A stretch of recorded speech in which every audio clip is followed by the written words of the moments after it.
नमस्कार। एफटीवी हिंदी में आप सभी को सुस्वागतम। जी हाँ, आज हम लोग इतिहास पढ़ने पे जाएंगे। भारत की आज़ादी की लड़ाई में लक्ष्मीबाई ने हिस्सा लिया था, लेकिन कुछ ऐसे लोग भी रहे जिन्होंने लक्ष्मीबाई की लड़ाई को भारत नहीं सिर्फ झांसी को बचाने की लड़ाई माना। लक्ष्मीबाई झांसी के लिए बड़ी लड़ाई लड़ी थी या देश के लिए, ये सवाल बार बार उठाया गया है। वीडी सावरकर ने इस युद्ध को 1857 का स्वतंत्रता संग्राम कहा था। लक्ष्मीबाई की भूमिका को समझने के लिए इतिहास की ओर चलना होगा। झांसी का शंकर किला, आग की लहरों में लिपटा हुआ झांसी किले से अंग्रेजों पर होता हमला और अंग्रेजों का जवाबी हमला। रानी लक्ष्मीबाई गोद लिए हुए बच्चे को पीठ पर बांधे हुए। झांसी की रानी का नाम लेते ही हमारी आंखों के सामने ये तस्वीर आती है। इसी लड़ाई में लक्ष्मीबाई ने आखिरी सांस ली थी।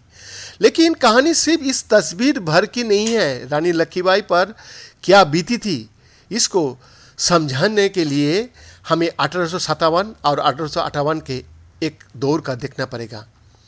मरम्मत तांबे पेशवाओं को यहाँ नौकरी वो करते थे। मरम्मत के घर बिटिया ने जन्म लिया, नाम रखा गया मणिकर्णिका। मणिकर्णिका की शादी झांसी का राजा गंगाधर नेवालकर के साथ हुई। शादी के बाद मणिकर्णिका को लक्ष्मीबाई के नाम से जाना जाता रहा। 1851 में लक्ष्मीबाई और गंगाधर को बच्चा हुआ, लेकिन सिर्फ 3 महीने में उस नवजात शिशु की मौत हो गया था। कुछ वक्त बाद गंगाधर राव की तबीयत बिगड़ गई। 20 नवंबर 1853 में गंगाधर राव ने एक बच्चे को गोद लिया। गोद लेने के दूसरे ही दिन गंगाधर राव की मौत हो गया। अंग्रेजी हुकूमत ने नागपुर, तंजावर, सतारा और मराठों की प्रिंसली स्टेट को समाप्त कर दिया और ब्रिटिश कंपनी का हिस्सा बना लिया।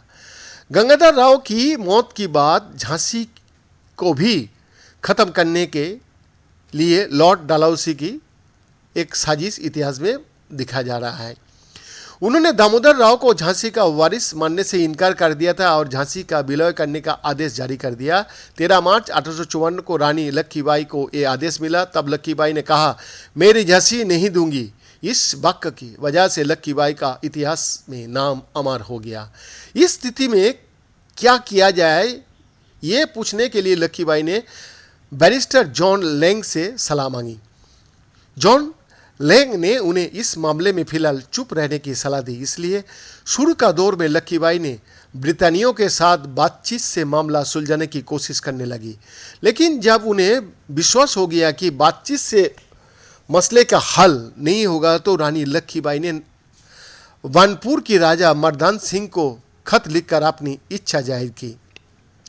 भारत अपना देश है, विदेशियों की गुलामी में रहना अच्छा नहीं है, उनसे लड़ना अच्छा है। हमारी राय है कि विदेशियों का शासन भारत पर ना हो, इसको अपने आप पर बड़ा भरोसा है और हम फौज का तैयारी कर रहा हूँ, क्योंकि अंग्रेजों से लड़ना बहुत जरूरी है। इतिहासकार जशोधन जोशी ने बीबीसी से बातचीत में बताया कि बगावत के दौरान सिर्फ अपने राज्यों के बारे में ना सोचकर अंग्रेजों को इस देश से उखाड़ फेंकने का भी मसा दिखती थी।